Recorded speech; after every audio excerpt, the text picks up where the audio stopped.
কালকে শুভ দিন শুভ ক্ষণত মোৰ ভগিনীৰ বিবাহ কাৰ্য হ'ল সমাপন। হয় মহাৰাজ। কন্যা সম্প্ৰদান কি যে মৰ্মান্তিক, এই নিষ্ঠুৰ বংশৰ হৃদয়ৰ কোনোবাখিনিত গৃহে যেন আজি কৰিছে আঘাত।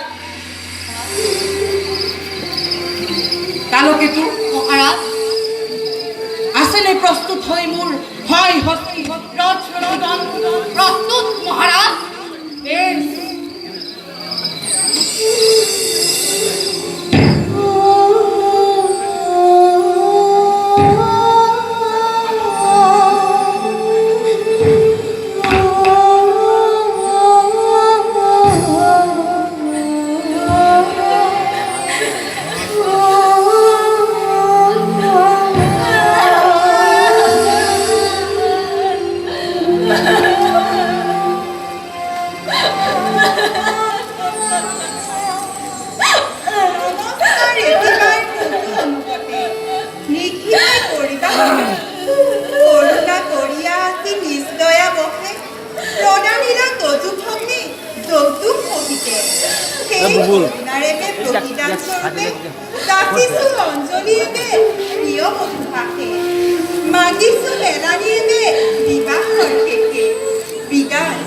বিদায় মহাৰাজ,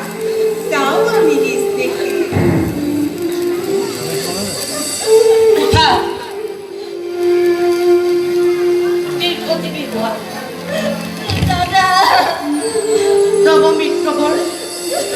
তোমাৰ দৰে এজন সুপাত্ৰ পাই মই আজি নিজকে ধন্য মানিছো। আজলি ভগিনীক মোৰ তোমাৰ হাতত কৰিলো অৰ্পণ। সুখে দুখে জীৱনে মৰণে থাকিবা দুয়ো সমভাগী হৈ।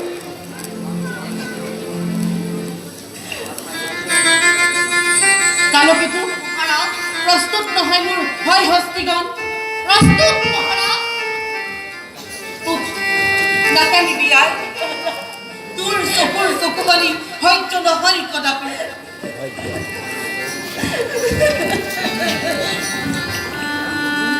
কালকেতু যাত্ৰা এনেকে হওক আৰম্ভ। প্ৰস্তুত আহক মহাৰাজ।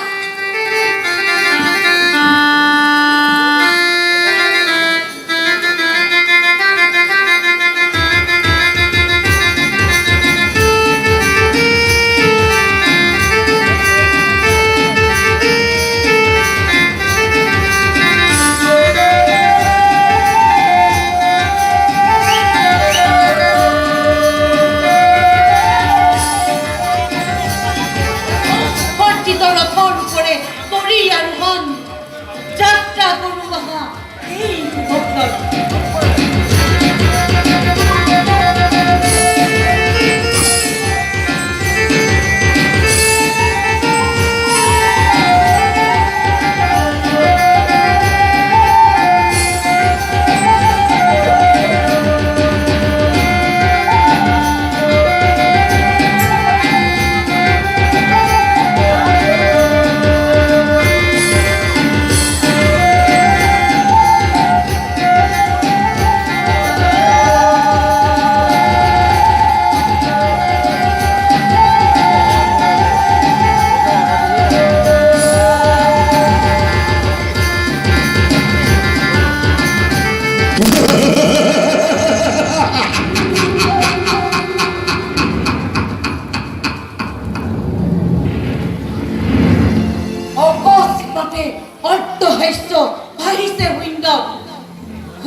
শুভ কাৰ্যে ঘটে অমংগল। নাই নাই, ই মোৰ মনৰ দুৰ্বলতা। বল আপুনি বল আবকুদে।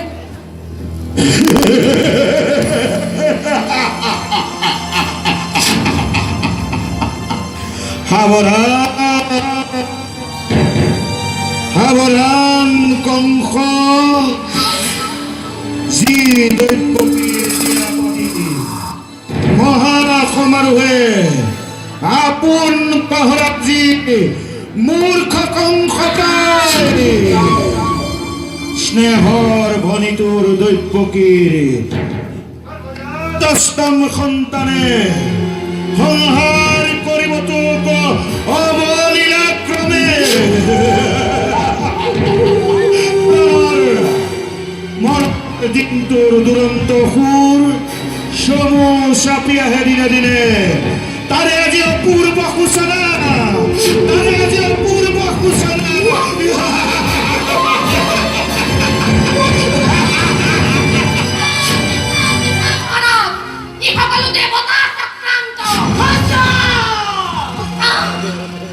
অতি হতা মনত পৰিছে সেই দুৰ্যোগীৰ বৰ আনন্দত আপোন পাহৰা হৈ পাহৰিছো নিজৰে বহুত ভৱিষ্যত সাৱধান কৰি দিছে আকাশবাণীয়ে সোঁৱৰাই দিছে মোৰ কালকেতো গৰুৱা বিজুলী বেগেৰে তীক্ষ্ণ তৰোৱাল অন্তত প্ৰজা পলাশ লৌৰি মিত্ৰবোৰ কোনো নাই শত্ৰু সকলো পৰা তাকেই যদি পোৱা বলিয়া দতাল হাতী জোৰে জোৰে আনিবে নিদিয়া প্ৰজাৰ সাগৰত আনন্দৰ উৎসৱ ধ্বংসৰ নমুনা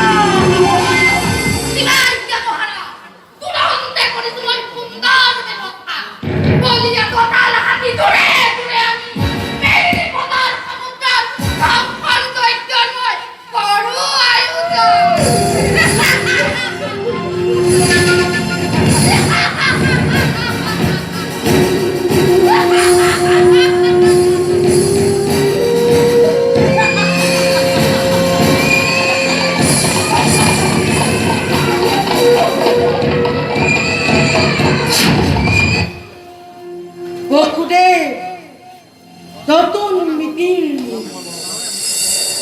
আৰু স্নেহৰ ভৰিতব্য কি ভৱিষ্যতৰ ভাগ্যলিপি মোৰ শুনিলা নহয় দুয়োৱে কাণ পাতি যি মিলন বান্ধোনেৰে বান্ধিব তোমালোক দুয়োকে আজি সেই মিলনে অতি স্পষ্টভাৱে কৰিছে ঘোষণা অচিৰতেই কংসৰ মৰণ হিয়া ভৰা আনন্দ যি কৰিলো প্ৰদান তাৰেই আজি সুন্দৰ প্ৰতিদান অচিৰতেই কংসৰ জীৱন অৱসান কি কৰিবা অমৃতত যে গৰল উঠিল বেশ কথা সেয়ে হব নহবই মাথা ঘৰ ঘতে দ্ৰব্যকিক কৰি শিৰছে মুক্ত হব খোজা মোৰ মৃত্যু দুৱাৰ মেঘ কৰি চিৰকাললৈ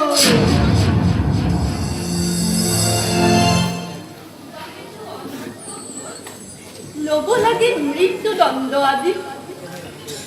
কিবা হেতু মথুৰাৰ নিৰীহ প্ৰজা শাস্তি পাই অপৰাধে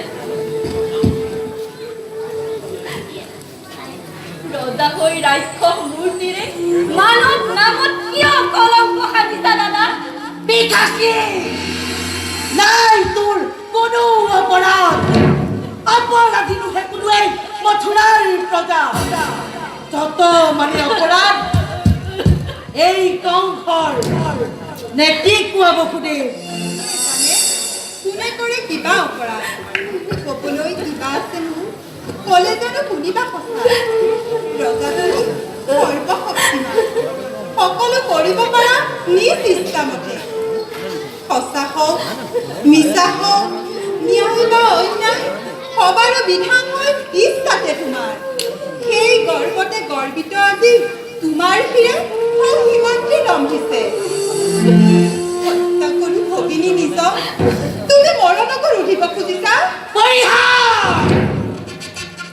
পৰিহাস নালাগে কৰিব বিলম্বই মিলাই বিকিনি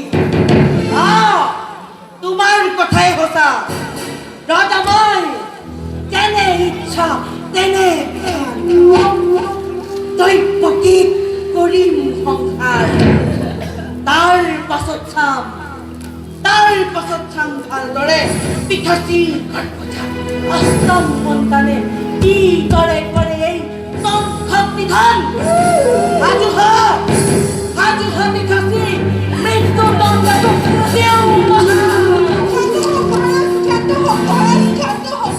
মুক্তি দিবা বকুলে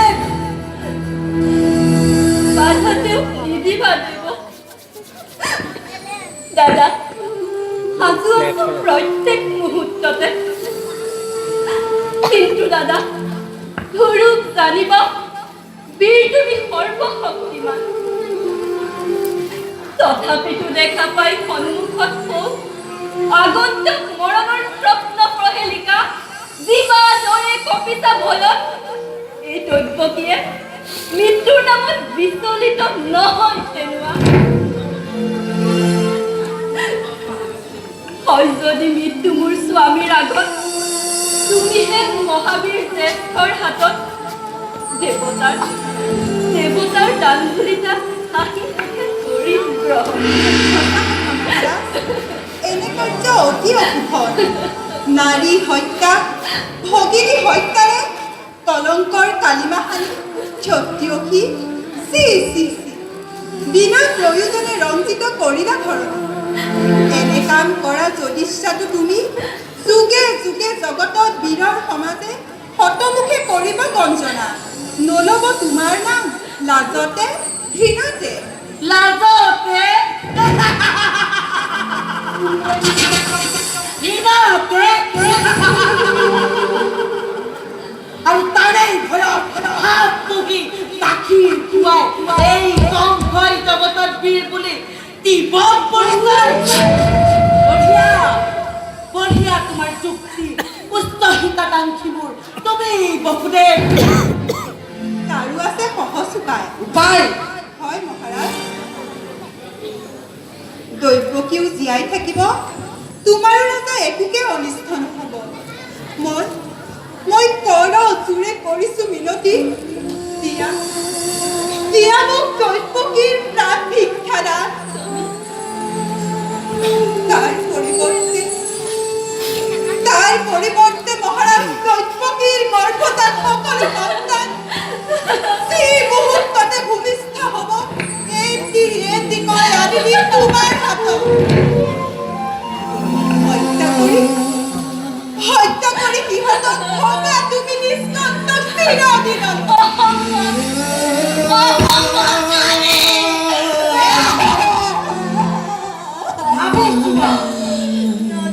ভাবি চোৱা বসুদেৱ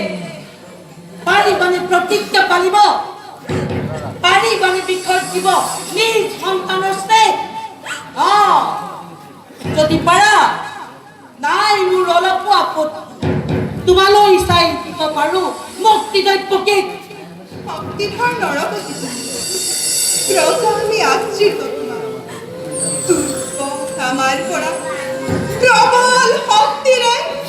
তুমি আপোন ইচ্ছাৰে কাঢ়ি নিব পাৰা সকলো আমাৰ তথাপিতো কওঁ শুনা ৰাজা মিছা কথা কদাপি নকওঁ